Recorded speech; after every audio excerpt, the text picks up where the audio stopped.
We should be all set, John. Can you hear me? I can hear you. John?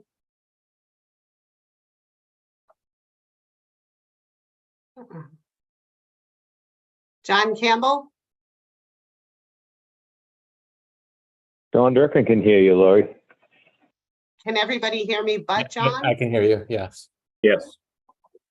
Okay. I can hear you. I'm sorry I'm late. All right.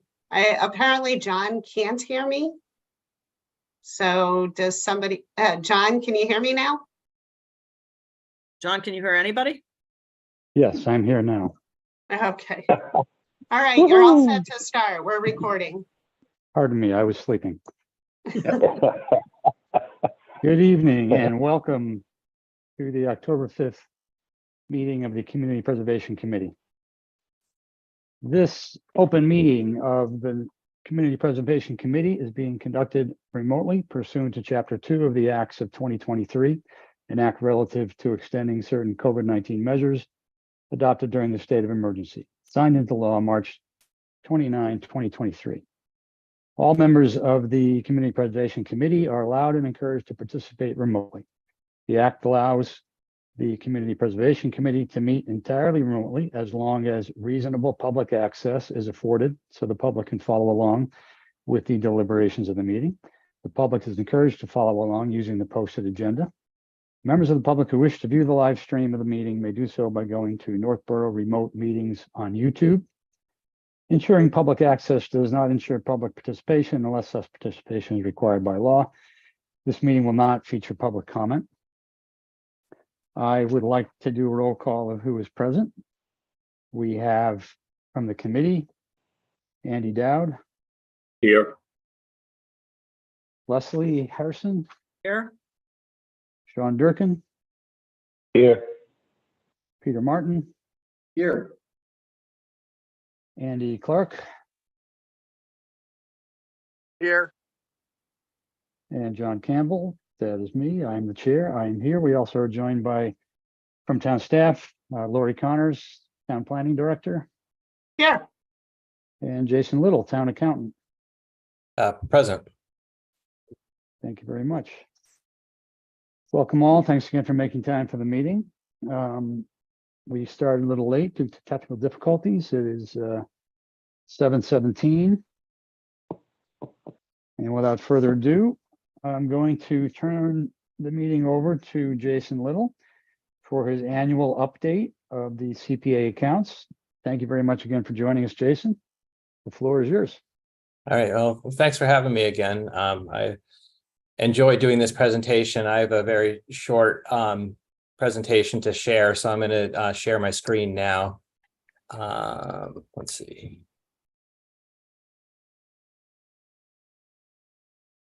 There you go. It says, all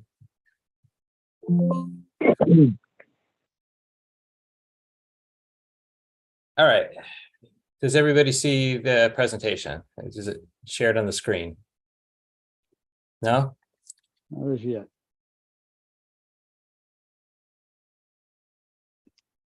It says you're It says sharing, it's but paused. Oh, hold on. It says it's paused. Resume share.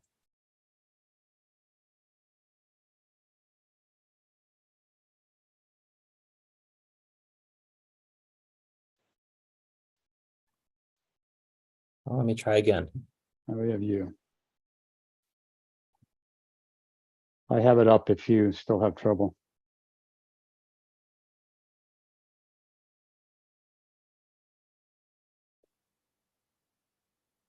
There you go.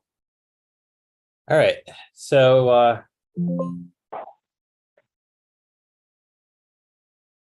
right. So here's the lengthy agenda. We're going to go through the revenue budget. Basically, at the end of FY23, which we're just closing, we received 38.5% reimbursement of our FY22 net levy, and we got a supplemental payment in January. For this current year, we've not received our state match yet. The most information I could find about it was that it was anticipated to be 20% this year, and that meets what our budget was that we approved for FY24. So that's fairly good news. Although it's likely that there probably will be another supplemental payment that comes in, but we don't know about that now. And then we're going to talk about what the revenue budget is going to be for FY25. The other items on the agenda are the reserve funds and what's available for you to appropriate, and then what the annual obligations are for the fund, which includes the spending, the 10% spending threshold requirements, and the debt service for White Cliffs. All right. So revenue budget, this sheet's getting hard to read. We've had the CPA for quite a few years now.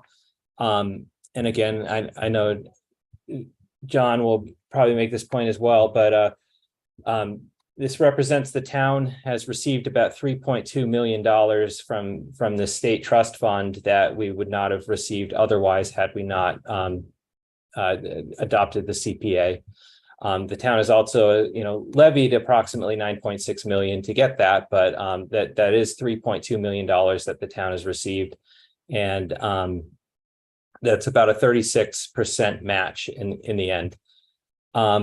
For next year, for FY25, I'm showing here an increased budget that's just increasing conservatively to be $660,000 in the net tax levy, and estimating a 25% match on the state share.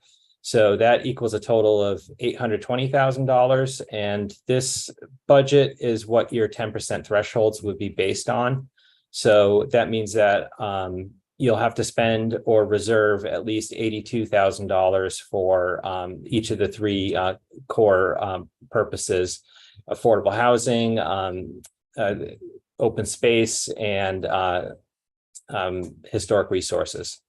And as you all probably know, the debt service for the White Cliffs fulfills the requirement for historic resources. So if nothing else was spent on historic resources, we will have met that requirement by paying the debt service on the White Cliffs. And again, here is the fund balances. The unreserved fund at the end of FY23 has $1,060,714. With the contribution from an article in FY24, another $77,000 was voted into the affordable housing reserve. So there's $280,000 approximately available in that affordable housing reserve. And again, what does that mean? These add up to 1.3 million plus the estimated revenue means that $2.2 million is available to appropriate at town meeting this coming year. So again, the spending reservation requirements, at least 10% for open space, historic resources, and affordable housing is required, and then not more than 5% for administration, which would be $41,000. And then we need to appropriate an amount for debt service for the White Cliffs. And this is my estimate here. I'm estimating that using a 5% interest rate, we will need $176,000 to meet the requirements to pay the debt on the White Cliffs. Only $164,000 needs to come from the CPA because we have premium reserves related to former debt issues related to the White Cliffs. So we've done this once before where we had an appropriation and a transfer from this premium reserve. And the last slide I have is just a sample article to show what that would look like. And I'm here to take any questions. This concludes my presentation. So if there are any questions, I'm happy to try to answer any of them. Jason, thanks again. The summary is always well prepared and excellent, pretty easy to follow. I'm almost understanding them now each time you do it. Could you go back to one of the earlier slides, where you do the revenue estimate for the forthcoming year. This one here. Sure. And I just wanted to ask you to reiterate somewhat for the record about your method of estimating the net tax levy, the estimated match, to come up with the estimated FY25 total, 820,000, from which we get our 10% minimums. That method has been approved or is conventional, if you will, for the CPA in Massachusetts? Yeah, correct. I mean, we don't know what the match is going to be, so we want to have a bit of flexibility here in order to move the numbers around a little bit. Should we find out that the trust fund doesn't have enough money in it to fund a 25% match or less? Typically, the method is just looking at the prior year and what we budgeted for the prior year, and then increasing it a certain amount. That works, basically that's what it is just having some flexibility and budgeting in a conservative manner, so that should the trust fund not be sufficient, that we can move the numbers around and still set our tax rate in the fall. Great, thank you for repeating that.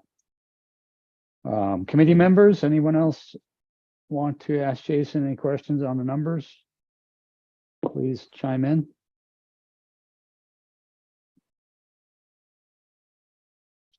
I'm good.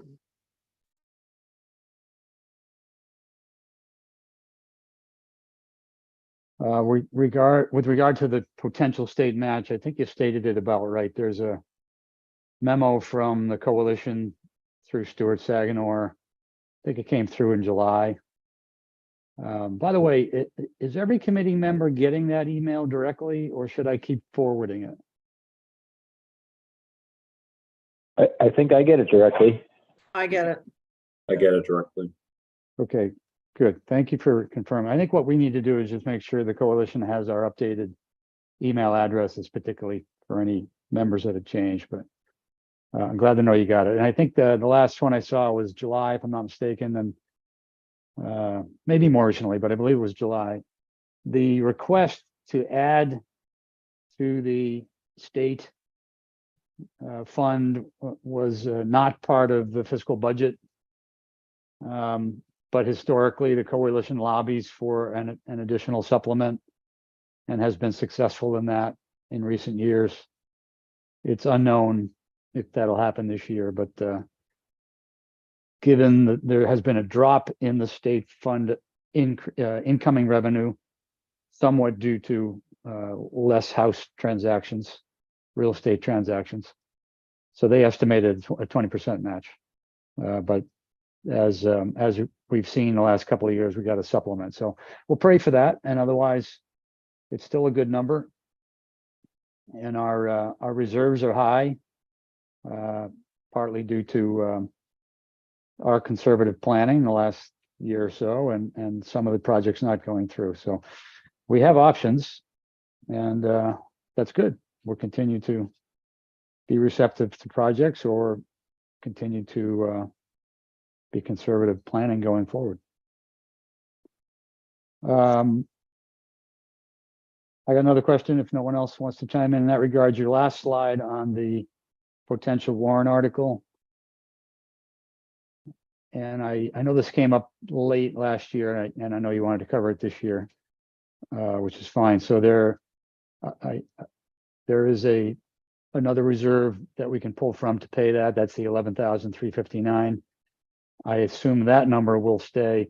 Do you believe the debt service number might need adjusting again as we get closer to town meeting, or are you able to fix that now? Well, generally, as we get closer, I mean, obviously it'll be somebody's responsibility to come back and tell you if those numbers drastically change. Our stated rate on our ban is 5%. That's going to be maturing in this year. So we used 5% as the estimate for this now. So our financial advisors, the people that we work with to take our debt to market, are saying that 5% is a good estimate right now. We do have a little bit of flexibility in that number because there is some surplus within the number, but very little. But if it comes in higher than 5%, we probably would have to adjust it in the fall or something like that, but or before town meeting. But it is a pretty solid number. I think we've been able to kind of live with the numbers that have been presented at this time, like so early at this point. And we've been able to live with them and work with them going forward in the past. Great. Thank you again for clarifying. Anyone else from the committee with any questions for Jason? Nope. Well, hearing none, Jason, I would like to take a moment publicly to thank you for your service to the town of Northborough.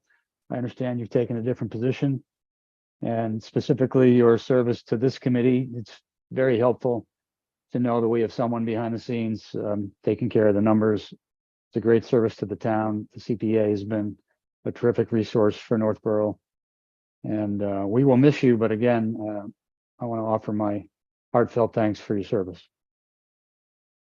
Thanks for the kind words, John. I appreciate it. You're welcome.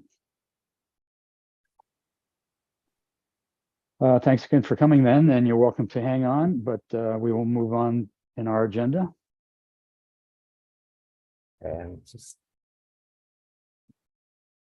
Okay, next up, we were going to review if we received any applications or if there are any information about applications that we expect to receive, just to have a brief discussion and vet them out a little bit. I don't know anything specific, but Laura, do you have any updates?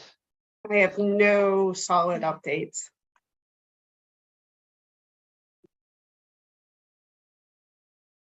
Well, that's exciting. We're just going to have to wait for it all to come in. I can tell you that the Open Space Committee does plan on submitting an application for adding funds to the Conservation Fund, which that committee has sponsored traditionally almost every year. And we feel like we should never forget that much support for the CPA came from a desire for open space conservation way back at its beginning in 2004 and 2005. And we want to continue to work toward the stated goal of a reserve of 1 million or more. And there may be some opportunities coming up. So that's one I know of, at least from committees that I'm on. And I know Sean had mentioned potentially some things from REC with regard to Melican School restorations of tennis courts and basketball courts there. Possibly something with the fields as well. Sean, if you're with us, anything specific that you know about? Yeah, the two we looked at were fencing and dugouts for both the big league size field and the softball field. One of the reasons, or the primary reason, the women's softball league has gained huge momentum and the number of towns that want to participate have increased. They did some preliminary estimates, and it was a shockingly expensive. So as Parks and Rec, I think we've decided that we're going to forego that one for now and put the emphasis on redoing the fence and courts for the tennis/pickleball courts and the basketball courts. It doesn't appear financially for the CPC or Parks and Rec we wouldn't feel comfortable submitting both. So I think we're leaning towards the tennis courts. I know you mentioned this last time too, pickleball courts. Are they creating more pickleball within the tennis court complex? Is that the plan? No, Part it of would just be reconfiguring. There'd be at least 2 full tennis courts, and I don't know the exact number of pickleball courts accordingly, but 4, at least 4. But within this, the And- same space, now there'd be Yeah, pickleball same courts. space. There'd be some, have to move the tennis courts towards Lincoln Street X number of feet, so the basketball court hoops would have a safe run out for underneath the basket, between the basket and the new fencing. We can't go the other way towards the field because the run out would then be into the new light posts that are there for the fields. So I think like everything would be a initial ask for engineering and estimating, that type of package, and then probably break it into a year or 2 of financing. It's probably close to a 3-year project, 2.5-year project. Scott's working on the actual proposal and numbers right now with Ally. Scott Sharpton at DPW. So that way it'll be at least a firmer number. This is a terrifying construction environment still in terms of numbers, estimates. So, of course, that comes into play. Well, good. Sounds like good stuff though. It's such a Yeah. heavily used facility over there. Yeah, and I will say it's just way back with CPC doing irrigation and then lighting. It's become more and more heavily used for a lot of different community groups, which is great to see. It really is. The fields are in great shape. Football's using it. It's going great. Soccer uses it. So it's all good. It's a positive momentum there for that facility. Because clearly 135 is virtually at capacity regardless. So it's a good place to have as another facility. Very good. Thanks. All righty. Do we know of anything coming from historical? Leslie, have you heard anything? We're in the process of evaluating that right now. Okay. Nothing but big, because since we have obviously the big stuff with White Cliffs and, but yeah, we are in the process of assessing that. Sounds good. I believe that we're expecting something from the affordable housing area in the form of potential additional units on Boundary Street. No, I've read something about that. Yes, Larry? I do have an update on that. It is looking likely that they may postpone their application for a year. And the reason why is because they're still trying to negotiate the sewer and water connection with the towns of Marlborough. The initial response was that they were not interested in allowing the connection. And the unfortunate aspect of that is the need to provide wells and septic systems will drastically reduce the overall number of units that can be constructed in that location. And it will also increase the cost by quite a bit. So they're still looking to see what will happen. And they'll give us an update as we get closer to the December 1 deadline. Okay, very good. I hope that can be worked out. But at least they succeeded in the Habitat project that's ongoing, so it's good.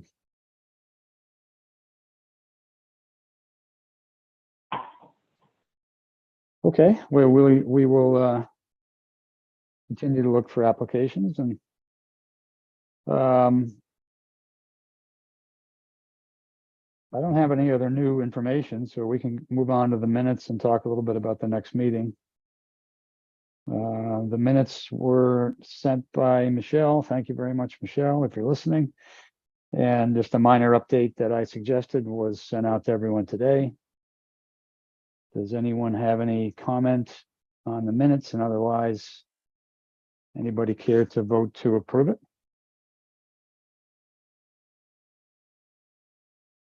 I will move to approve the minutes, the latest draft of the minutes presented to the committee. Thank you. I will second that. Thank you, Andy.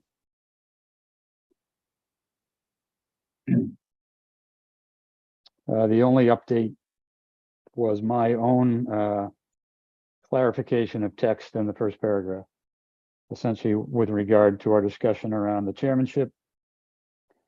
That I clarified that I was willing to continue as chair, that I was not resigning, but I felt it was important to bring it up, and most boards review it each year, and I think that we should as well. So that's all I wanted to make clear in the minutes and here again. Let's have a vote on approving the minutes. All in favor, Leslie? You're muted, Leslie. Aye, sorry. No problem. Sean, Aye. Andy Dowd, Aye. Peter Martin, Aye. John Campbell, me, yes. Andy Clark, Yes. thank you. The minutes are approved. One thing in the minutes also, I should have just brought up, but we spoke about discussing a vice chair position. It's in our bylaw, by the way. I went back and looked at the original that we are supposed to have a chair and a vice chair. But I want to defer that again until the next meeting when hopefully we can get full membership attendance. Speaking of the next meeting, however, we talked about getting Stuart Saganor from the coalition to join us, and he has agreed to come in person on Thursday, Wow. November 2nd. And I think that's great. Great. He's an energetic guy, and I just felt it was going to be a lot more effective in person. I believe Lori is reserving the selectmen's meeting room from which we can televise the meeting as well. Can you confirm, Lori? Yes, the Selectmen's Meeting Room has been reserved for November 2nd, December 7th, and January 4th. And all of those meetings will be televised. I was informed that during the month of January, the Appropriations Committee will start meeting. So if we have to meet after January 4th, then chances are it will not be in that meeting room. I understand. Well, good. That's good to hear. I believe Stuart's planning to bring a PowerPoint. So we asked for audiovisual to be available. I'm not sure I shared that with you, but it was in his email. So if you can make sure that's there. And then I asked him to focus on updates in CPA applications and more education about what's allowable, specifically in the area of historic restoration. I want to get at the root of what might be allowable with regard to White Cliffs so that we can respond to the next phase should that come before the committee. And I expect that he will. So I think that's going to be good. I imagine that will take us for the first hour of the meeting. And then should there be any applications that come in, we can have a quick review and any other business that comes before the committee.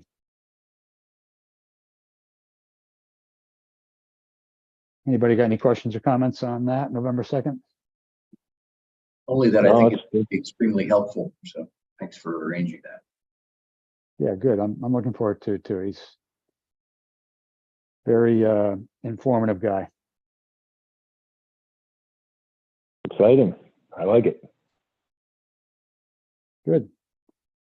Well, that said, does anybody have any other information, business, news, updates of any kind? Chime in. I just have a quick question. I know I should know this, and I probably missed it because I have, as I mentioned at the beginning, a little distracted. What is the deadline for applications? Is November 1st? December 1st? Do we have a firm one? We made it a rolling period, and I think is it November 30 or December 1st, Laurie?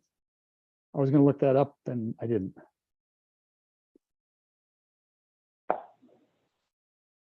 Laurie, You're muted again. It went on and off. Sorry. I think it's December 1st, but I can quickly verify that if you want to talk Sure. about something else, and I can come back with an answer. Nope, that's good to know. And I don't feel badly that I asked. No, I meant to look it up. We should know this, but we established sort of the rolling period, and There must be a drop dead date, though. When's the drop dead? yeah, I think December 1st is it. Okay, all right. Of course, we've been amenable to some late applications in the past, and of course, we always would consider it, but I think this works better than a hard deadline, which used to be even in the summer, right, in some years, or early September, and just wasn't enough time for preparation. So the goal was for any group, any town board to get an application ready and to vet it before any other appropriate committees, Just to give an example, should there be something in historical restoration, we've always asked that application go before the responsible board, which is our historic district commission. Bring that forward, that commission could then see if it's applicable and meets, some of the top goals that the commission already had established, rather than having something dropped in that you had no knowledge of. So if there's any applications or people listening, preparing an application in any of our 4 core areas, really, it's historic, open space, and recreation is a subset of that, and affordable housing. And should you be working on an application or crafting it, please do review it either with the appropriate board or with Lori Connors of town staff, just to make sure you're going down the right path. So I looked up the deadline and I was off by a month. It's November 1st. Okay. Well, very good. Be it known that we're looking for applications before our November 2nd meeting. And pass the word among town offices, of course, and I'll pass it to a few others in our community as well. I have no other business. Does anyone else? If not, I'll entertain a motion to adjourn. Moved. I will second that motion. Thank you, Leslie, and thank you, Peter. Roll call to adjourn. Leslie, Aye. Sean, Aye. Andy Dowd, Yes. Peter, Aye. Andy Clark, Yes. and I'll agree as well. Thanks again for coming, everybody.